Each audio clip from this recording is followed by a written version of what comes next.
দিন পেরিয়ে রাত নেমেছে আর সেই রাতে নিকষ কালো অন্ধকার নেমে এসেছে শাহরিয়া পরিবারে। শহরের সবচেয়ে আলো ঝলমলে এই হাসপাতালের ভবনের নির্দিষ্ট দুটি আইসিইউতে তখনও নিঃশব্দে লড়াই করে চলছে জীবন আর মৃত্যুর সঙ্গে দুটো ভালোবাসার মানুষ। নিচের তলায় আইসিইউ, সেখানে শুয়ে আছে মায়া তালুকদার, নিঃশ্বাস স্তব্ধ। আর ঠিক উপরতলা আইসিইউতে নিথর হয়ে শুয়ে আছে আরমান শাহরিয়ার, যাকে বাঁচানোর সম্ভাবনায় ডাক্তাররা মাত্র 10% বলেছে। আর 10% এর মানে তো প্রায় না থাকারই সমান। শাহরিয়া পরিবারের মানুষগুলোর শ্বাস যেন এখনও হাসপাতালের কাচের দেওয়ালে আটকে আছে। কারোর চোখে এখন আর পানি নেই। কিভাবে থাকবে? কাঁদতে কাঁদতে চোখের পানি শেষ। চোখ মুখ ফুলে লাল হয়ে আছে সবার। শুধু দীর্ঘ নিঃশ্বাস, নিস্তব্ধতা আর ব্যথা মেশানো দৃষ্টি ঘুরে ঘুরে আটকে আছে হাসপাতালের করিডোরে। ডাক্তারদের চোখে স্পষ্ট উদ্বেগ আর ক্লান্তির ছাপ। সিস্টেমে আরমানের রক্তচাপ কখনো হঠাৎ বেড়ে যাচ্ছে, আবার হঠাৎ কমে যাচ্ছে। ওর শরীরটা যেন আর কোনোভাবেই সাড়া দিচ্ছে না। কিন্তু তবুও ডাক্তাররা তাদের চেষ্টায় কোনো কমতি রাখেনি, কারণ আরমানের চোখের পাতায় তখন একটু সাড়া ছিল। যেন সে বলছে, আমি বাঁচতে চাই, ফিরতে চাই মায়াবতীর কাছে, বলতে চাই না বলা কথাগুলো। ওদিকে নিচতলার আইসিইউ রুমের সামনে এখনও বসে আছে আবিরার আর ছোট আম্মু। মায়ের শরীরে যে ভয়ঙ্কর ড্রাগস পাওয়া গেছে, আমার মায়েকে ধাক্কা দেওয়ায় মায়ের মাথা গিয়ে বাড়ি খায় রাস্তার পাশে থাকা ছোট্ট পুলে। ভয়ঙ্কর রকমের আঘাত লেগেছে মায়ের মাথায়। ব্লাড লসের পরিমাণটা অনেক বেশি, তার উপর ভয়ঙ্কর ড্রাগস। আর এই ভয়ঙ্কর ড্রাগসের প্রভাবে হয়েছে মিসক্যারেজ। মেয়েটা এরপর কতটা নিতে পারবে তা নিয়ে যথেষ্ট সন্দেহ আছে ডাক্তারদের।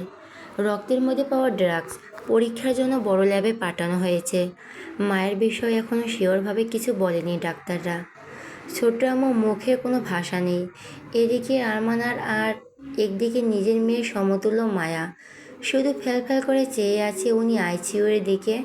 আবির চুপচাপ চোখ বন্ধ করে বসে আছে, ঠোঁট নড়ছে ধীরে ধীরে, যেন সে ওপরওয়ালার কাছে দোয়া করছে আরমান আর মায়ার ফিরে আসুক। উপরে ডাক্তারদের চিকিৎসার আইসিইউ কেঁপে উঠেছে। সিস্টোলিক প্রেশার ড্রপ করছে। পুনরায় চেষ্টা। আরেকবার ইলেকট্রনিক শক দেওয়া হলো। হঠাৎ এক মুহূর্তে মনিটরের স্ক্রিনে একটি ছোট্ট স্পাইক। তারপর একটানা হার্টবিট, খুব দুর্বল, খুব কাঁপা কাঁপা, কিন্তু জীবিত। সে একটানা শব্দে যেন পুরো হাসপাতালের ভবনে আলো জ্বেলে দিল। ডাক্তার সোজা হয়ে দাঁড়িয়ে বলল, he is back, heartbeat substation, unbelievable. কেউ বিশ্বাস করতে পারছিল না যে মানুষটির বাঁচার চান্স ছিল মাত্র 10%, তাকে তারা ফিরিয়ে এনেছে। শুধু তারা না, মানুষটি বেঁচে থাকার প্রবল ইচ্ছা, তার প্রিয় মানুষটির প্রতি অসম্পূর্ণ টানটাই তাকে বাঁচিয়ে তুলেছে। সব থেকে বড় কথা, উপরওয়ালা তার হায়াত রেখেছে। চোখ দুটো এখনও পুরোপুরি খোলেনি আরমান, তবে তার শরীরে সাড়া দিচ্ছে ডাক্তারদের চিকিৎসা। ফিরে এসেছে, মৃত্যুর মুখ থেকে ফিরেছে সে, মায়ের স্পর্শহীন ভালোবাসার ডাকে সাড়া দিয়ে। যার ভালোবাসা ছিল না কথায় বলা, কিন্তু প্রতিটি নিঃশ্বাসে লেখা। এখনও অপেক্ষা শুধু চোখ মেলে তাকানো আর সেই কথাগুলো যা বলা হয়নি এখনও। আর ঠিক তখনই নিচের তলায় আইসিইউ থেকে খবর আসে, মায়া এখনও স্থিতিশীল, অবচেতন হলেও বিপদমুক্ত। কিন্তু কিছু একটা নিয়ে ভীষণ চিহ্নিত ডাক্তাররা। মায়ার জ্ঞান ফিরে সব কিছু জানাতে পারবে। আবির ছোট আম্মুর দিকে তাকালো। মুখে কোনো ভাষা নেই, কথা নেই, শুধু মনে মনে ভাবলো এরা দুজন একে অপরের জন্যই বেঁচে আছে। পরের দিন ভোরবেলা, এখনও আইসিইউতে আছে আরমান, পরনে হাসপাতালের পোশাক, একটা পায়ে এবং হাতে প্লাস্টার করা, মুখে অক্সিজেন মাস্ক, শরীরে অনেক জায়গায় ব্যান্ডেজ।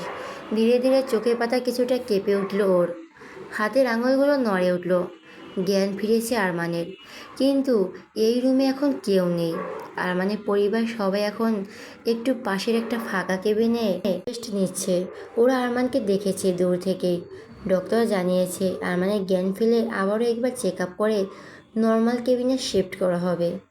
হঠাৎই আরমানের চোখ খুলল, যেন খুব গুরুত্বপূর্ণ কিছু মনে পড়েছে। মায়া, ওর মায়াবতী ঠিক আছে তো?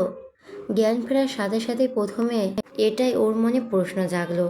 চেষ্টা করলো হাত পা নাড়ানোর, কিন্তু পারল না। নিজের শরীরটাকে নিজের কাছে ভীষণ ভারী লাগছে ওর। চারদিকে চোখ ঘুরিয়ে ঘুরিয়ে তাকালো, বুঝলো ও এখন হাসপাতালে। এরপর হঠাৎই ভালো হাতটা দিয়ে অক্সিজেন মাস্ক খুলে ফেললো। ধরপড় করে উঠে বসলো বেডের উপর, আর সাথে সাথে ব্যথায় চোখ মুখ কুঁচকে ফেললো ও। শ্বাস নিচ্ছে বড় বড় করে, পুরো শরীর মনে হচ্ছে ব্যথায় ভেঙে যাচ্ছে। কিন্তু না, ওর এইভাবে বসে থাকলে হবে না, খোঁজ নিতে হবে মায়াবতীর। মায়া কি ঠিক আছে? আরমানের একটা হাত ভেঙে গেছে, আর একটা হাতে সামান্য কাটা ছেঁড়ার জন্য ব্যান্ডেজ করা। সেই ভালো হাতটাতে লাগানো ছিল সেলাইনের ক্যানোলা। ওর হাতটা তুলে নিয়ে গেল প্লাস্টার করা হাতটার কাছে। একটানে সেলাইনের পাইপ টেনে ছিঁড়ে ফেললো। সাথে সাথে টপ টপ করে রক্ত পড়তে শুরু করলো, কিন্তু ওর সেই দিকে কোনো ধ্যান নেই। তখনও শ্বাস নিচ্ছে বড় বড় করে। এরপর তাড়াহুড়ো করে নামতে চাইল বেড থেকে।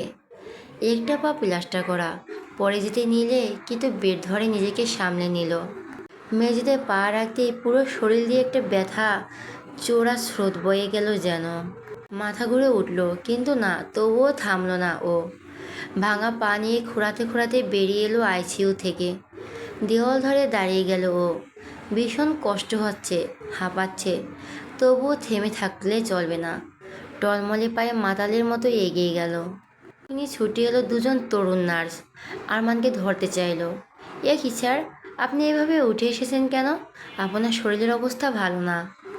আরমান ওদেরকে থামিয়ে দিয়ে রাগের চোখে তাকালো। দেওয়াল ধরে দাঁড়িয়ে হাঁপাতে হাঁপাতে প্রশ্ন করলো, মায়া কোথায়? প্লিজ স্যার, আপনার অবস্থা ভালো নয়, এভাবে থাকলে আরও ক্ষতি হবে আপনার। এই ছেলেটি এগিয়ে গেল আরমানকে ধরার জন্য। আরমান তাকে ধাক্কা দিয়ে সরিয়ে ভয়ঙ্কর গলায় হুঙ্কার ছাড়ল, আমি প্রশ্ন করেছি মায়া কোথায়? আমার সাথে তাকেও নিশ্চয়ই হাসপাতালে নিয়ে আসা হয়েছে। কোথায় আমার স্ত্রী? অবস্থাতেই আরমানের গম্ভীর গলার বলা কথাগুলো যেন ভিতর কাঁপিয়ে দিল দুই তরুণের। আরমানের চোখ লাল হয়ে আছে, কেমন যেন ভয়ঙ্কর লাগছে ওকে। ওখানে থাকা একজন নার্স ভীতু গলায় বলল, নিচের তলায় আছেন উনি, কেবিন দেওয়া হয়েছে ওনাকে। আরমান আর ওখানে দাঁড়ানোর প্রয়োজন মনে করলো না।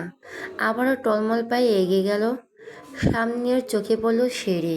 ভাঙা পা নিয়ে সেই সিঁড়ি দিয়ে নামার চেষ্টা করলো, কিন্তু দুর্ভাগ্যবশত ওই শরীর নিয়ে সামলাতে পারল না নিজেকে। মুখ থুবড়ে পড়ে গেল সিঁড়িতেই, আর তারপর গড়াতে গড়াতে একেবারে নিচের তলায় গিয়ে পড়ল। পিছনে সেই নার্স দুটো ছুটে আসছে। ওরা তাড়াতাড়ি এসে কিছু করতে পারল না। এর মধ্যে যা হওয়ার হয়ে গেল। আরমান এত কিছুর পরে উঠে বসার চেষ্টা করছে। নার্স দুটো ছুটে এসে আরমানকে ধরে উঠিয়ে বসালো। আরমানের অবস্থা দেখে ঘাবড়ে গেল দুজন। আঘাত পাওয়া শরীরে আবারও আঘাত লেগেছে, কপালে কাঁটাটা কেটে গেছে। ব্যান্ডেজ করা জায়গাগুলো থেকে আবারও তাজা রক্ত বের হচ্ছে। কপালে কেটে যাওয়া জায়গাটা থেকে রক্ত গড়িয়ে পড়ছে ঠিক চোখের কাছে। এত কিছুর পরেও আরমানের কোনো ভাবান্তর নেই। ও আবারও উঠে দাঁড়ানোর চেষ্টা করছে। তাই নার্স দুটো উঠে দাঁড়াতে সাহায্য করলো। এরপর আরমান উঠে দাঁড়িয়ে আবারও কোনো রকম দেওয়াল ধরে টলমল পায়ে প্লাস্টার করা পাটা টেনে টেনে এগিয়ে যেতে শুরু করলো। পাগলের মতো একের পর এক কেবিনের দরজা ধাক্কা দিয়ে খুলতে শুরু করলো। আপ্রাণ চেষ্টা মায়াবতীকে খুঁজে বের করার। মুখে বিড়বিড় করছে, মায়া কোথায়? আমার মায়াবতী, আমার মায়াবতী ঠিক আছে তো? পিছন থেকে আরমানের বাবা, চাচা, মা সবাই ছুটে আসছে। আরমানকে থামতে বলছে, কিন্তু কারোর কোনো কথা আরমানের কানে ঢুকছেই না।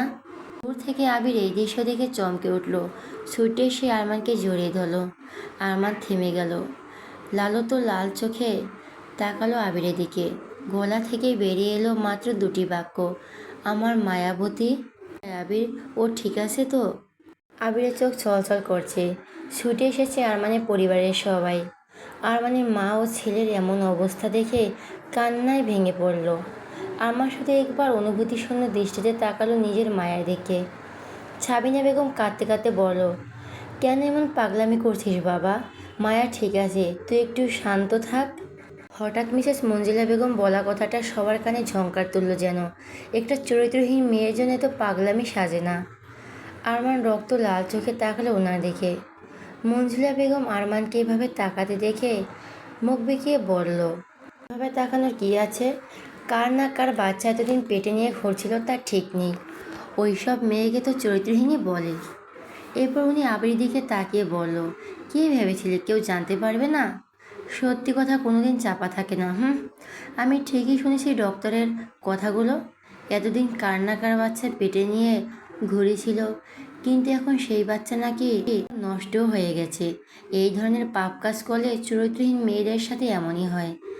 আচ্ছা, তুমি এই কথা সবার থেকে লুকাতে চাইছিলে কেন? ওই চরিত্রহীন মায়া তো খুব আবির ভাইয়া করতো।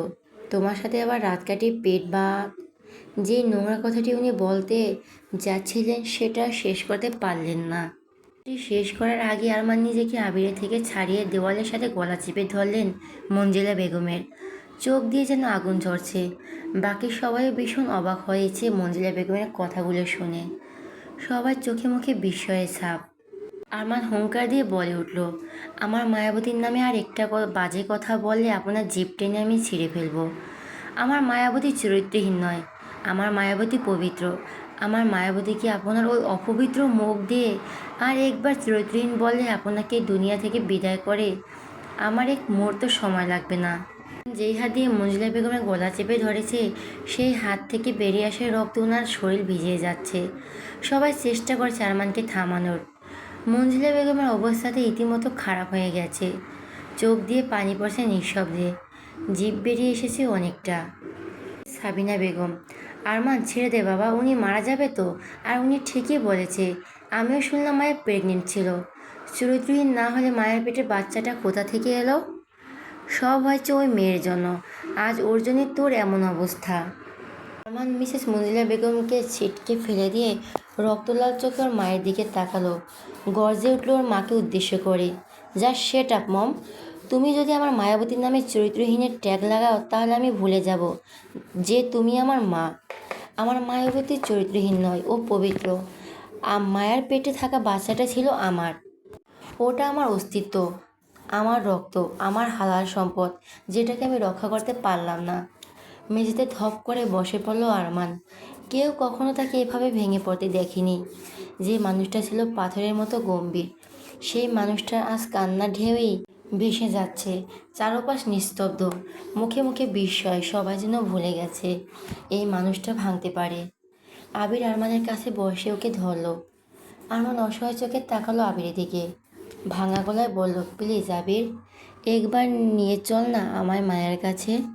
জানিস ভীষণ কষ্ট হচ্ছে আমার, কিন্তু এই শারীরিক কষ্টের থেকেও হৃদয়ের দহন অনেকটা বেশি। এই চোখ ভীষণভাবে তৃষ্ণার্ত এক পলক মায়াবতীকে দেখার জন্য। এই হৃদয় ভীষণভাবে ব্যাকুল মায়াবতীর স্পর্শ পাওয়ার জন্য। আমি যে আর পারছি না, বিশ্বাস কর, ভীষণ কষ্ট হচ্ছে আমার। আর আর আমার অস্তিত্বটাও কি সত্যি বিলীন হয়ে গিয়েছে। আমার এমন ভাঙা কণ্ঠে উচ্চারিত আকুলতা শুনে আবির আর নিজেকে ধরে রাখতে পারল না। চোখ বেয়ে নেমে এলো নিঃশব্দ অশ্রু। ধীরে ধীরে উঠে দাঁড় করালো আরমানকে। পাশে থাকা একটি চেয়ারে বসালো ওকে। আবির, মায়া এখন ঠিক আছে আরমান, তোকে নিয়ে যাব আমি ওর কাছে। কিন্তু তুই একবার নিজের দিকে তাকিয়ে দেখ। তোকে যদি মায়া এভাবে দেখে তাহলে ও আরও কষ্ট পাবে। তুই কি চাস মায়া আরও বেশি কষ্ট পাক? আরমান বাচ্চাদের মতো দোদিকে মাথা নাড়ল। আবির আবারও বলল, 5 মিনিট এখানে চুপটি করে বসে থাক। কথা দিচ্ছি আমি তোকে মায়ের কাছে নিয়ে যাব।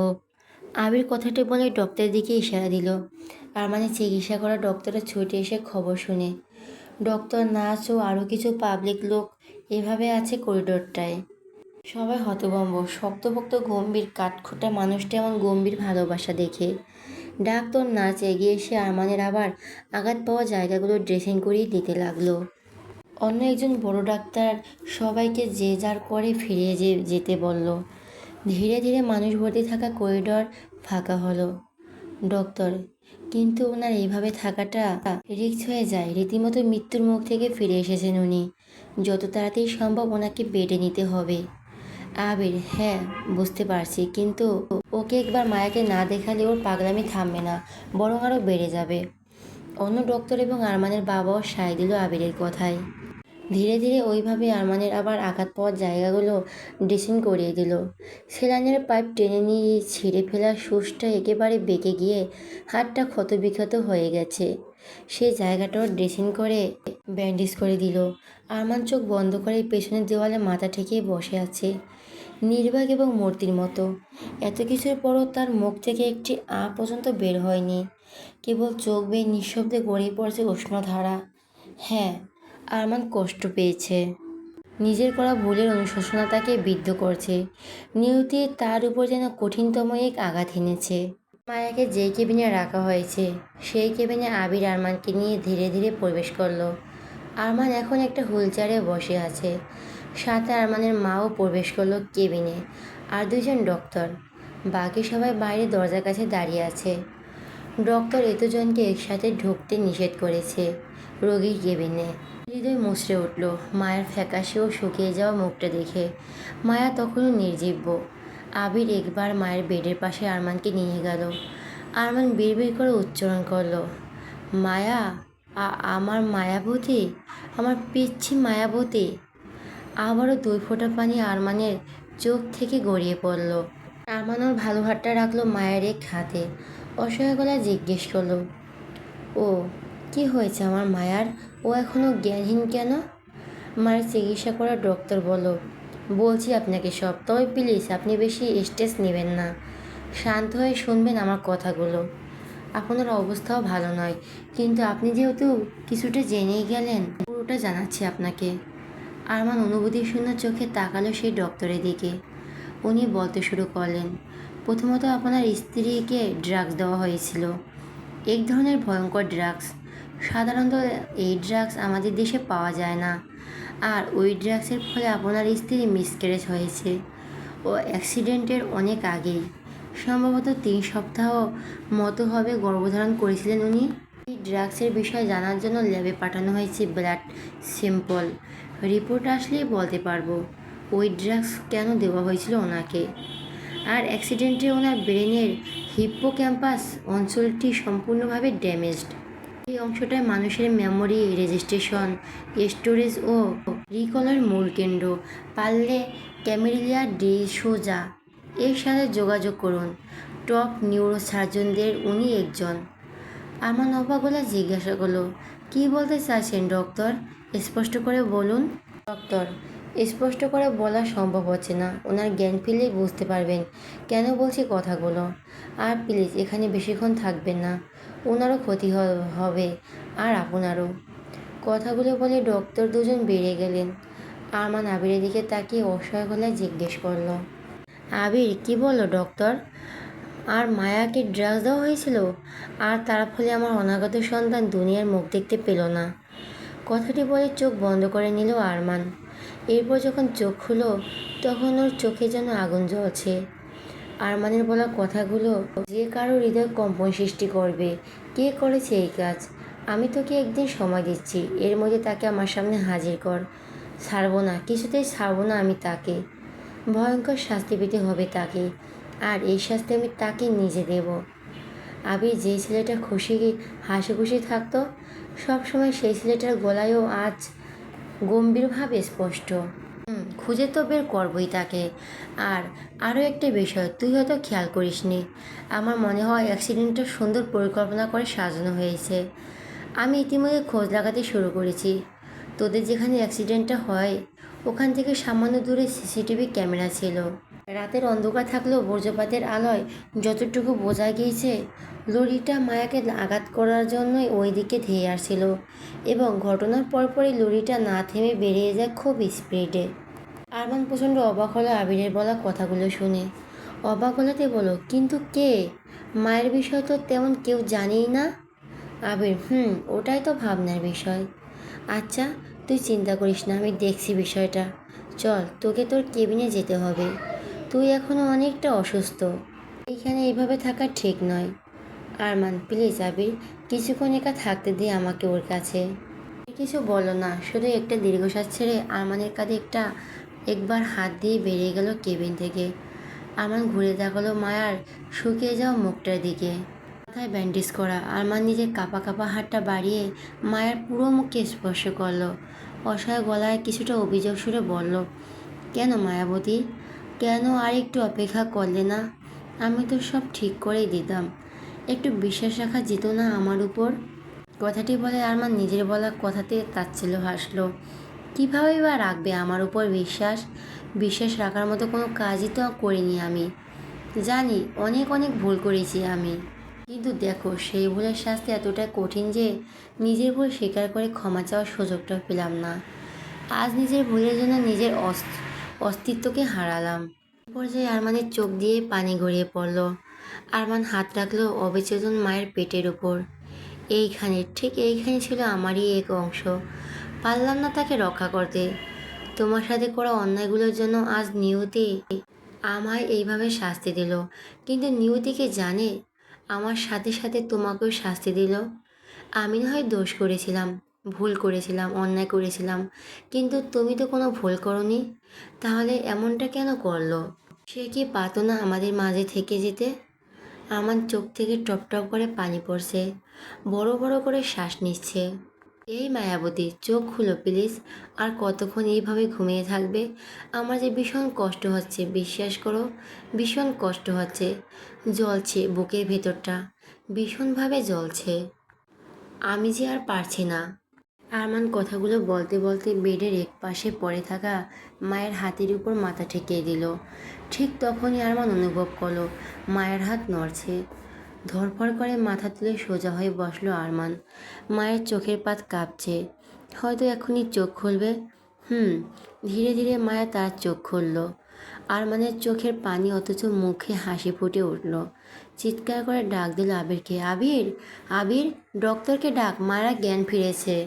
আবির দরজার কাছেই ছিল। ওখানে আরমানের পরিবার সবাইও ছিল। আরমানের ডাকে ভিতরে প্রবেশ করলো কয়েকজন। আবির গেল ডক্টরকে ডাকতে। এদিকে মায়ের চোখ খুলে চারপাশ দেখছে ফ্যাল ফ্যাল চোখে। আরমান ওর হাতটা রাখলো মায়ের মাথায়। সেনের সাথে হাত বুলিয়ে দিয়ে জিজ্ঞাসা করলো আরমান, মায়া, তো তুমি ঠিক আছো? কোথাও কি কষ্ট হচ্ছে? আরমানের গলার আওয়াজে মায়া তাকালো ওর দিকে। মায়ের মুখে কোনো অনুভূতি নেই, কেমন ফ্যাল ফ্যাল করে চেয়ে আছে। সামিরা, মায়া আপু, আপু এখন কেমন আছো তুমি? তোমার কি কোনো অসুবিধা হচ্ছে? না না, এখন আর আপু বলবো না, তুমি তো এখন আমার ভাবি মনি আছো। আজকে থেকে আবারও ভাবি মনি বলা স্টার্ট করলাম। তাকালো সামিরার দিকে, কিন্তু কোনো উত্তর দিল না। এরপর মায়ের রুমে থাকা সকলের দিকে তাকালো। তারপর হঠাৎই ধড়পড় করে উঠে বসলো ও। এরপর মায়া বেডের এক কোণে গিয়ে বুকের কাছে হাঁটু ভাঁজ করে গুটিয়ে বসলো। মুখ লুকালো হাঁটুর কাছে। সবাই মায়ের এমন অপ্রত্যাশিত ব্যবহারে অবাক হয়ে গেল। আরমান এগিয়ে গেল মায়ের কাছে। মায়ের গায়ে হাত দিয়ে জিজ্ঞাসা করলো, আরমান, কি হলো মায়া, এমন করছো কেন? তোমার কি কোথাও কষ্ট হচ্ছে? হঠাৎই মায়া আরমানের হাতটা ঝাড়া দিয়ে ফেলে দিল। অদ্ভুতভাবে চিৎকার করে উঠল, না, না।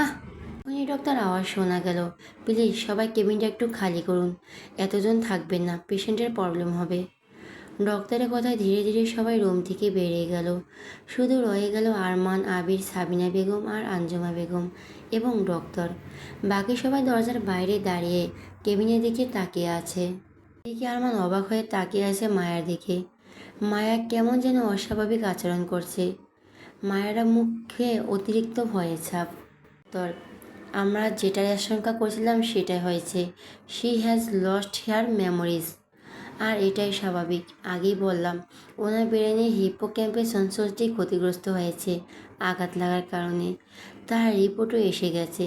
বেশ কিছুদিন ধরে ওনাকে ড্রাগস দেওয়া হচ্ছিল, আর ওই ড্রাগসটা ওনাকে দেওয়া হচ্ছিল ওনার স্মৃতি নষ্ট করার জন্যই। অ্যাক্সিডেন্টের আঘাত না লাগলেও কিছুদিন পর উনি এমনিতেই ওনার স্মৃতি হারিয়ে ফেলতেন। এই কারণে ওর ড্রাগস দেওয়া। অ্যাক্সিডেন্ট লাগা আঘাত আর ওনার ড্রাগস দুটোই খুব ভালোভাবে ওনার ব্রেনের ইফেক্ট করেছে, আর যার ফলে উনি মানসিক ভারসাম্যও হারিয়ে ফেলছেন। ডক্টরের বলা কথাগুলো শুনে আরমানের মাথা যেন আকাশ ভেঙে পড়ল। সেই সাথে শাওরিয়া পরিবারের সবাইও ভীষণ বিস্মিত হলো। আরমান অবাক হয়ে তাকিয়ে আছে। বেডের এক কোণে দুই হাঁটু বুকের কাছে জড়ো করে তাতে মুখ লুকিয়ে বসে আছে মায়ার দিকে। ওর মায়াবতী ওকে ভুলে গেছে। ভুলে গেছে ওদের বিয়ে, ওদের সম্পর্ক, ওদের গভীরভাবে ভালোবাসা, সব সব ভুলে গেছে। সবচেয়ে কঠিন সত্য, ওর মায়াবতী ওকে ভয় পাচ্ছে। আর এর কঠিন সত্যটা নিতে পারল না আরমানের হৃদয়। সমস্ত শরীর হঠাৎ করে নিস্তেজ হয়ে এলো। মনে হলো সমস্ত পৃথিবীটা যেন তার বুকের ওপর চেপে বসেছে। ধীরে ধীরে জ্ঞান হারালো আরমান। অন্যদিকে আমি পেরেছি, কিছুটা হলেও পেরেছি আরমানকে শেষ করতে। হ্যাঁ, চেয়েছিলাম আরমানের মায়াবতীকে চিরতরে পরপারে পাঠাতে, কিন্তু শেষ পর্যন্ত আরমান ঠিকই তাকে বাঁচিয়ে নিল। কথাগুলো বলে উচ্ছ্বাসিত কণ্ঠে বলে উঠল ব্যক্তিটি। এরপরে সেই ব্যক্তিটি পাগলের মতো হেসে উঠল। হাসতে হাসতে বলে উঠল, কিন্তু আরমানের বাচ্চা, আরমানের অস্তিত্ব, সেটা তো মিটে গেল। আরমান তার মায়াবতীকে বাঁচাতে পারল না নিজের অস্তিত্বকে, বাঁচাতে পারল না মায়ার স্মৃতিকে। আরমানের মায়াবতীর স্মৃতি কি আরমান ফুরুত? শেষের কথা কিছুটা নাটকীয় ভঙ্গিতে বলল। মায়াবতীর মন মস্তিষ্ক থেকে মুছে গেল আরমান। এভাবেই শেষ হতে হবে আরমানকে। এটা তো সবে শুরু।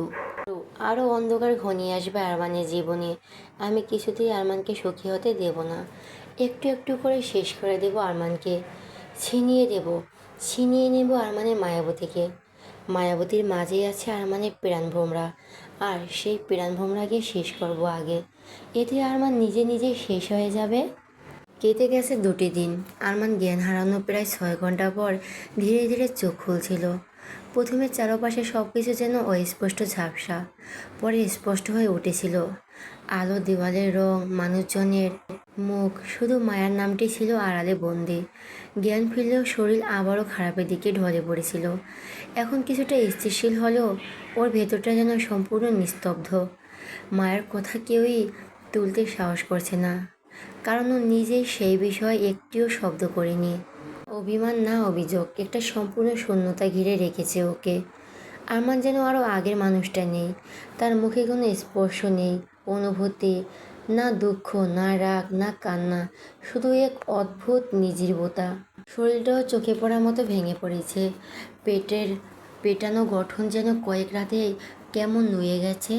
চোখের নিচে জমেছে ক্লান্তির কালো ছায়া। শেভ না করার কারণে গালে জমে উঠেছে এক রকমের এলোমেলো অগোছালো দাড়ি রেখা, যেন সময়ের সঙ্গে পাল্লা দিয়ে বড় হয়েছে। ঠিক যেমন করে বেড়েছে আরমানের ভেতরে তীব্র নৃশংসতা।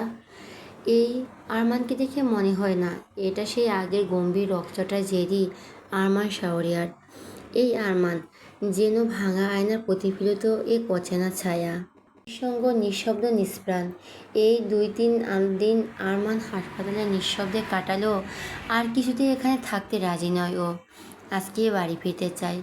বাকি চিকিৎসাও বাড়ি থেকেই করাবে। আর কেউ ওকে রাজি করাতে পারেনি হাসপাতালে থাকার জন্য।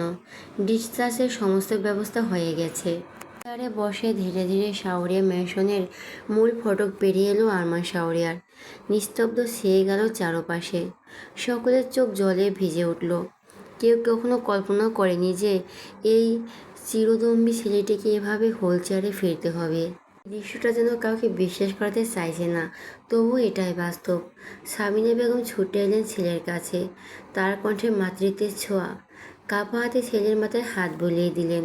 আব্বু, কষ্ট হচ্ছে না তোর? আরমানের কণ্ঠ ছিল নিঃসার, অনুভূতিহীন। No mom. চোখে কোণে জমে থাকা জল মুছে নিয়ে সাবিনা বেগম আবার বললেন, আমি আর তোর ছোট আম্মু দুজনেই মিলে তোর জন্য রান্না করেছি, সব তোর পছন্দের, তেল মশলাও কম দিয়েছি, খাবি চল। আরমান শুধু তাকিয়েই বলল, এখন না মম, একটু পর। ঠিক তখনই বেজে উঠল দরজার কলিং বেল। রুবি এগিয়ে গিয়ে দরজা খুলল। দরজার সামনে দাঁড়িয়ে থাকা মানুষগুলো দেখে মুহূর্তেই ঘরের বাতাস পাল্টে গেল। প্রিয়া পরিবারের সকলের মুখে বিস্ময়ের ছায়া, শুধু বাদ আরমান ও আবির। পুলিশ বাড়ির ভেতরে দিনু পায়ে প্রবেশ করলো কয়েকজন পুলিশ অফিসার। আরমানের বাবা চমকে উঠে বললেন, এ কি, বাড়িতে পুলিশ কেন?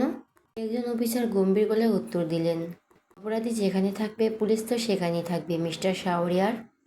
ভুরু কুঁচকে তাকালেন আনোয়ার শাহরিয়ার। অপরাধী এই বাড়িতে? আবির এগিয়ে এসে দীপ্ত কণ্ঠে বলে উঠল, হ্যাঁ আঙ্কেল, অপরাধী, মায়ার অপরাধী। সেই ব্যক্তি যিনি দিনের পর দিন মায়াকে ড্রাগস খাইয়ে স্মৃতির লোভ করে দিচ্ছিলেন। অফিসার, অ্যারেস্ট করুন তাকে। সঙ্গে সঙ্গে আবির একটু নির্দিষ্ট দিকে আঙুল তুলে দিল। সবাই ঘুরে তাকালো সেই দিকেই। সোজা গিয়ে থেমে গেল দৃষ্টির রেখা মিসেস মঞ্জিলা বেগমের উপর। হ্যাঁ, মাইশার মা। মঞ্জিলা বেগম চমকে উঠলেন। মুখ কেমন ফ্যাকাশে হয়ে গেল। হঠাৎ জড়িয়ে পড়া কণ্ঠে বলতে লাগলেন, আমি কিছু করিনি। আবির, তুমি মিথ্যে বলছো, আমি ড্রাগস দেইনি মায়াকে, বিশ্বাস করো।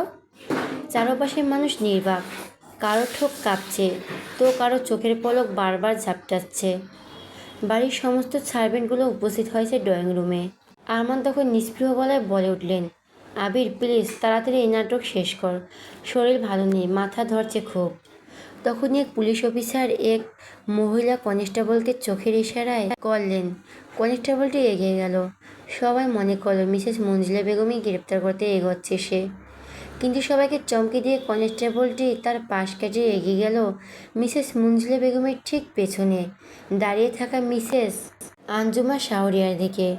তারপর হ্যান্ডকাপ ওনার সামনে তুলে ধরে ঠান্ডা কণ্ঠে উচ্চারণ করলো, you are under arrest mister Anjuma Shahriar. Mister Arman শাহরিয়ারের স্ত্রীকে বেআইনিভাবে ড্রাগস দেওয়ার অপরাধে আপনাকে গ্রেপ্তার করা হচ্ছে। এক মুহূর্তে নিস্তব্ধতা যেন সময়কে থমকে দিল। মাটির সঙ্গে গড়িয়ে পড়ল পরিবারের বিশ্বাসের ভরসা। সকলের স্তম্ভিত চোখে তাকিয়ে রইল আঞ্জুমানার দিকে, কিছু বুঝে উঠতে পারছে না। আর ঠিক তখনই সবাইকে আশ্চর্যের শেষ সীমানায় পৌঁছে দিয়ে আঞ্জুমা বেগম চুপচাপ মাথা নিচু করে দু হাত মুঠো করে বাড়িয়ে দিলেন কনস্টেবলের দিকে। কোনো কথার প্রয়োজন ছিল না আর। আর তার সেই নীরব সমর্থন যেন স্বীকার করে নিল অপরাধ, প্রতারণা এবং এক চিরস্থায়ী বিশ্বাসঘাতকতা।